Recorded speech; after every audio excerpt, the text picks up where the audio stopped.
दुनिया में कितना गम है और मेरा गम कितना कम है। ठीक धनु राशि पे बिल्कुल सटीक बात बैठती है। खुद का गम लगता है, लेकिन जब भी दुनिया का गम देखेंगे खुद का गम भूल जाएंगे कि अरे यार वो कितना परेशान है। ऐसा नहीं कि खुद की देख ले, खुद का गम भूल जाएंगे कि हाँ ठीक है मैं तो चला ही लूंगा। और वही धनु राशि है। ऐसा कोई मिल जाए तो कहीं ना कहीं धनु राशि उसकी होगी, चाहे सूर्य राशि हो, चाहे चंद्र राशि हो, चाहे लग्न राशि हो। बात धनु राशि की करेंगे और शनि अस्त होकर के आपको क्या खुशियां दे रहे हैं। यहाँ पे गम की बात नहीं है, खुशियां कैसे आ सकती है या क्या है आने वाले समय में। यह जो समय रहेगा शनि अस्त का 11 फरवरी से लेकर के ठीक 16 मार्च 2024 तक का। बात यहाँ पे ऐसी है कि आपने शनि की 7.5 भुगत है।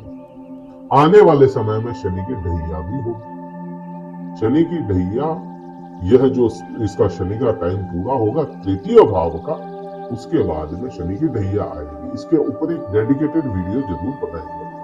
अभी का समय आपके लिए शनि अस्त का बहुत ज्यादा इंपॉर्टेंट है, क्योंकि आने वाले समय में शनि ढैया आएगी और यही जो समय रहेगा आपको प्रिपेयर कर देगा बिल्कुल से कि शनि ढैया आपके लिए कैसी रहेगी। लेकिन यहाँ पे शनि अस्त की अगर बात करते हैं तो शनि अस्त हो रहे हैं सूर्य से।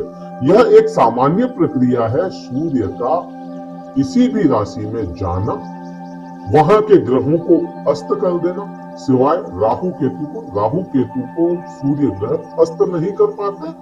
सूर्य राजा है, जहां जाएगा उसका प्रभाव तेज होगा। इसको अस्त को ऐसे समझ सकते हैं कि एक कोई बड़ी लाइट है, उसके पास बड़ी लाइट है, घूमती रहती है वो लाइट, और एक छोटी छोटी लाइटें है, 0 वाट के बल्ब है, और एक मरकरी घूम रही है। जैसे ही कोई बड़ी मरकरी छोटे बल्ब के पास में जाएगी तो वहां पे उसका प्रकाश खत्म कर देती है, क्योंकि उसका प्रकाश तो होता है, वो वहीं पे रहती है, छुप जाती है वो लाइट। अब वो दिखेगी नहीं, उसका प्रकाश नहीं आएगा, तो आपके प्रभाव भी कम या ज्यादा कर देते हैं। अब शनि देव को समझो कि शनि देव आपके लिए क्या है, धनु राशि वाले जातकों के लिए। शनि देव धनु राशि वाले जातकों के लिए समग्र हो जाते हैं। शनि देव आपके लिए मारक नहीं है, शनि देव आपके लिए योग कारक नहीं है, ना मित्र है ना शत्रु है। समग्रह है, जैसे के साथ जैसा ही व्यवहार करने वाले ग्रह है। अब शनि देव आपके द्वितीय और तृतीय भाव के स्वामी हो जाते हैं। शनिदेव कहां कहां इफेक्ट लेकर के आएंगे सूर्य से अस्त होने के बाद। यह इफेक्ट आएंगे आपके ऊपर एक तो द्वितीय भाव में। द्वितीय भाव में तो ये बैठे हैं, तीसरे भाव में पराक्रम भाव में बैठे हैं, लेकिन दूसरे भाव पे भी इफेक्ट इसका आएगा। वो कम कैसे होगा इसमें बात करेंगे आगे। अगला प्रभाव और कहां आएगा, जहां दृष्टियां होंगी शनिदेव। शनिदेव की आप सभी को पता है, जो मेरे पुराने मित्र हैं वो सभी को पता है कि शनिदेव की दृष्टियां कौन सी है। नए जो जुड़ रहे हैं उनके लिए बता देते हैं, तीसरी दृष्टि, 7वीं दृष्टि और 10वीं दृष्टि यह शनिदेव को मिलती है। जिसमें तीसरी दृष्टि और 10वीं दृष्टि, यह 2 दृष्टियां स्पेशल केवल शनि देव को ही मिली, किसी दूसरे ग्रह को नहीं मिली। सबसे नजदीक की दृष्टि शनि को मिली और सबसे दूर की दृष्टि शनि को मिली, तीसरी और 10वीं। अब आप पे प्रभाव क्या आएगा, देखिए पराक्रम भाव में शनिदेव अस्त हो रहे हैं। पराक्रम भाव में, तीसरे भाव में शनिदेव का प्रभाव अच्छा माना जाता है, ठीक है। अब यहाँ पे अस्त हो रहे हैं तो क्या पराक्रम में कमी करेंगे, क्या आपकी सोशल लाइफ को खराब करेंगे, ऐसा मुझे नहीं लगता, क्योंकि यहाँ पे सूर्य आ रहे हैं। अब 13 तारीख को सूर्य देव आएंगे, 11 को शनिदेव को अस्त कर देंगे, तो 13 तारीख से ही यहाँ पे केवल 2 दिन शनिदेव अस्त का प्रभाव आप पे आएगा। 13 तारीख से ही 13 तारीख का सूर्योदय आपके लिए एक नई ऊर्जा लेकर के आएगा। कैसे कि सूर्य आपके भाग्य भाव, 9वें भाव के स्वामी होते हैं। 9th हाउस के लॉर्ड बिल्कुल सामने बैठे हैं। यहाँ तीसरे भाव में कॉन्फ्लिक्ट होगा सूर्य और शनि का, पिता पुत्र का कॉन्फ्लिक्ट होगा, झगड़ा कह सकते हो या वाद विवाद है। लेकिन यहाँ पे सूर्य की दृष्टि सीधी आपके 9वें भाव भाग्य भाव पे, जो खुद सूर्य को मिला।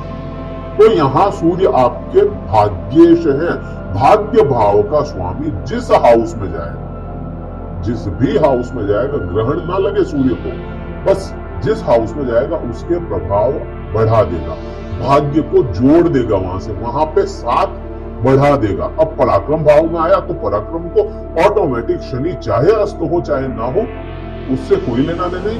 बात वही है कि सूर्य का प्रभाव आप पे तेज होगा और आपके पराक्रम को, आपकी सोशल लाइफ को, आपके रोजमर्रा के इनकम को बढ़ाने की कोशिश करेगा।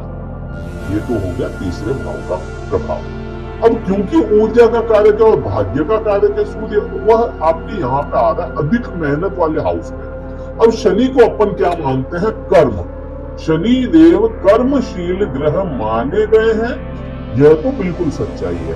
सूर्य क्या है? सूर्य है राजा। अब कोई राजा कहीं पे बैठ गया तो राजा काम नहीं करता, राजा राज करता है।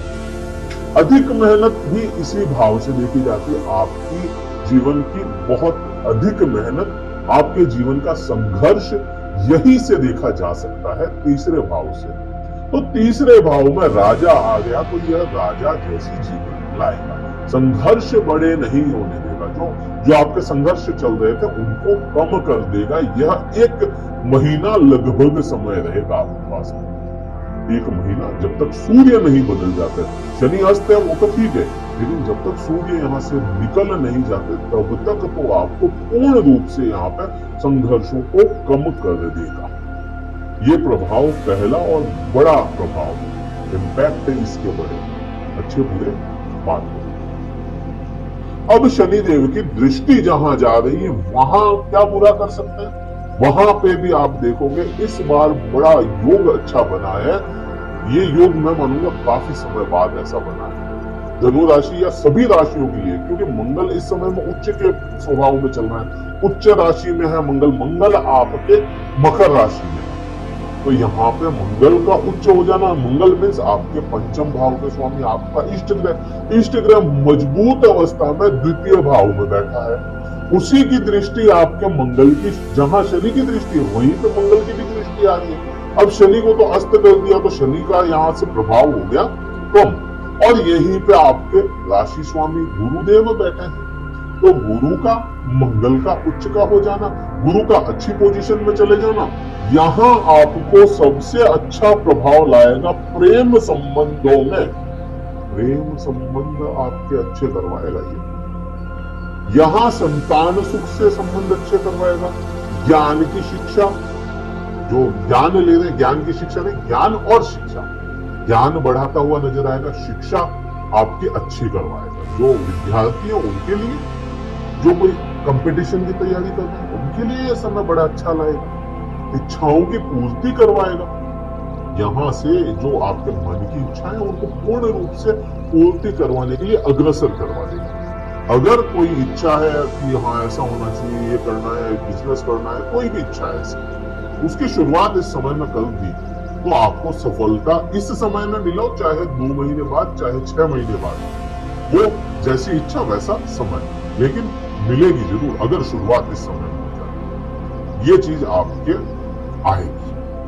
अब बात करते हैं, ये तो तीसरी दृष्टि की बात हुई, बात करते हैं यहाँ पे सातवीं दृष्टि। सातवीं दृष्टि देखोगे तो भाग्य भाव पे है। भाग्य भाव का स्वामी यहाँ पे भी बड़ी अच्छी पोजीशन आई। भाग्य भाव का स्वामी जिससे खुद अस्तु है, भाग्य भाव का स्वामी खुद बैठा सामने आ जाएगा। यहाँ पे सूर्य यहाँ पे आने हैं। अब सूर्य यहाँ पे आने मीन्स भाग्य भाव की भी स्वामी की दृष्टि आ गई, प्लस यहाँ पे खुद आपके राशि स्वामी, लग्न स्वामी बृहस्पति गुरुदेव की 5वीं दृष्टि यहाँ पे मिल गई। भाग्य का साथ मिलेगा यहाँ पे, भाग्य का साथ। जो आप, मैं कहूं जो लोग धनु राशि वाले सोचते हैं या अब तक जिनको भाग्य का साथ नहीं मिला, भाग्य का तो साथ मिलेगा। हो सकता है आपके कर्मों के मुताबिक, आपके लग्न चार्ट के मुताबिक थोड़ा कम ज्यादा हो सकता है। ये तो जनरल बात है धनु राशि के लिए, आपका चार्ट क्या बोलता है वो मुझे नहीं पता, लेकिन जनरल बात तो यही है कि धनु राशि के लिए समय बड़ा परिस्थितियां अनुकूल है। तो यहाँ पे भाग्य का साथ है। जिन लोगों के पिता से संबंध खराब थे उनके पिता से संबंध अच्छे होंगे और होते ही चलेंगे। एक, अब यहाँ पे बात करते हैं 10वीं दृष्टि। दसवीं दृष्टि बड़ी इंपॉर्टेंट है। दसवीं दृष्टि आपके द्वादश भाव करें, 12वां भाव। 12वें भाव को आपने क्या समझते हैं? 12वें भाव लंबी दूरी की यात्राएं। 12वें भाव को आप कह सकते हैं कोर्ट केस, किसी प्रकार के एलिगेशन, पति पत्नी के वो आंतरिक संबंध जो केवल पति पत्नी तक सीमित होते हैं, बेडरूम प्लेजर्स। पति पत्नी नहीं है और लिविंग में भी काफी आजकल चलन चल रहा है, तो उनमें भी बेड प्लेजर्स धनु राशि वाले जातकों को मिलता रहेगा। कैसे? क्योंकि शनि की तो दृष्टि है। अब शनि की दृष्टि है तो वहां से तो शनि देव ने तो कर दिया मंदा, लेकिन उसके स्वामी कौन होते हैं? डिस्पोजिटर कौन है? 12वें भाव के, आपके 12वें भाव के डिस्पोजिटर है खुद मंगल, और मंगल पोजिशनल अच्छे बैठे हैं। अच्छी पोजीशन मंगल की है तो उस भाव को ऊर्जा डाल देंगे, चाहे कहीं से भी कैसे भी डाल दे, तो यहाँ पे ऊर्जा डाल देंगे। किसी प्रकार का एलिगेशन आप पे चल रहा था तो वह एलिगेशन हटने के बहुत बड़े योग हैं इस समय में। इस समय में आपको कोई कोर्ट केस चल रहा है, कोई भी तरह का आप पे इल्जाम लग गया, झूठे केसेस चल रहे थे, तो वो या तो हट जाएंगे, बिल्कुल खत्म कर दें। उन पे इंक्वायरी थी तो वो खत्म हो जाए इंक्वायरी। यहाँ पे कई चीजें हैं जो एलिगेशंस हटने के योग मिलते हैं। पति पत्नी के संबंध बड़े प्यारे कर देंगे यहाँ से, तो वह भी हो जाता है। यहाँ से विदेश लंबी दूरी की यात्रा मिल सकती है। किसी का वीजा अटक रहा है, अप्लाई करें, मिलेगा। तो ये योग इस प्रकार से शनि देव का अस्त होना आपके लिए फायदेमंद साबित होगा। उसके बाद में शनि उदित हो जाएंगे वापस, तो भी आपको तो फायदा ही है। शनि आपके लिए क्योंकि मारक है नहीं, योग कारक भी है नहीं, समग्रह है, आपको फायदा ही देगी। कुल मिलाकर के इस समय में आपको घबराने की जरूरत नहीं। कोई कुछ कहता है कि ऐसा हो जाएगा वैसा हो जाएगा, ऐसा कुछ नहीं है। समय आपके लिए अनुकूल है, परिस्थितियां किसी भी प्रकार से विपरीत नहीं है धनु राशि वाले जातकों के। बात वही, लग्न चार्ट अलग है सबका, सबका प्रभाव भी अलग हो सकता है। ये एक जनरल बात थी धनु राशि के लिए। क्या उपाय करें? उपाय बड़ा यहाँ पे आपको करना चाहिए। अगर आपको प्रभाव नहीं आता, लगता है मन कमजोर, मन बुझा बुझा रहता है, तो उपाय यहाँ पे मैं कहूंगा सूर्य की आराधना करें। दूसरा कोई उपाय करने की जरूरत नहीं। मंगल का कर सकते हैं, मंगल का साथ में करें, क्योंकि आपका पंचमेश है मंगल और वह उच्च अवस्था में, और बलवान करें उसको। सूर्य की आराधना करें। सूर्य की आराधना में आप गायत्री मंत्र का जाप कर सकते हैं। आप अपने पूर्वजों को ध्यान में रखते हुए पूर्वजों का, जो अगर इस धरती पे नहीं है, दिखते हुए नहीं है, तो भी आप अपने पूर्वजों का ध्यान करते हुए सूर्य को जल अर्पण करें, आपको बहुत बड़ा फायदा मिलेगा। और मैं कहूंगा कि ये जो उपाय है सूर्य को जल अर्पण करने वाला, यह रेगुलर करना चाहिए, चाहे शनि अस्त है या नहीं है, रेगुलर करना चाहिए। और इसका कोई विपरीत आप पे असर नहीं आएगा, चाहे सूर्य अच्छा है बुरा है, आप पे तो अच्छा प्रभाव लेकर के आएगा। हनुमान जी की आराधना में मैंने एक वीडियो बना दिया है कि मंगल का उच्च प्रभाव क्या होगा, वह देखेंगे, उसमें समझ में आ जाएगा। वीडियो कहीं अच्छा लगा हो लाइक कीजिएगा, शेयर कीजिएगा, सब्सक्राइब